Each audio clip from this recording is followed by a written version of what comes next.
काय तुमचं म्हणणं काय जागेवरतून? तुमचं म्हणणं काय जागेवरतून? काही नाही, आपण घरकुलासाठी अक्काबाई जाधव यांना आपण सगळे ग्रामपंचायत सदस्य, सरपंच सगळ्यांच्या सहमतीने आणि गावकऱ्यांच्या सहमतीने इथं ग्रामपंचायती जागेवर त्यांना घरकुल आपण आखून दिलेले आहे. आता इथं 7 महिन्यापासून ते आपल्याकडे ग्रामपंचायतीला जागेची मागणी करीत होत्या. त्यांनी शिव साहेबाकडे सुद्धा अर्ज केलेला आहे का मला घरकुलाला जागा नाही, मला घरकुलाला जागा मिळावी म्हणून. आणि आतापर्यंत त्याचा कुणी विचार नाही केला, पण आता सगळ्यांच्या संमतीने त्यांना घरकुलासाठी जागा दिलेली आहे. गावकरी, ग्रामपंचायत सदस्य आणि सरपंच यांच्या सगळ्यांचं सहकार्य आहे. अच्छा, तुमच्यावर कोणाचं काही दबाव वगैरे आहे का? जागेचं नाही ना?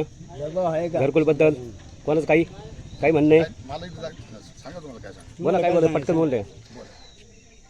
थोडं तोंड खोला, काहीतरी बोला. तुम्ही बोलल्याशिवाय कसं माहीत पडेल? हा, असं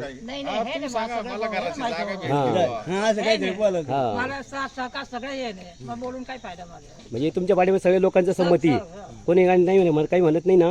हा, असं आहे, दुसरं काही विषय नाही, तोच बोल राहिला आम्ही.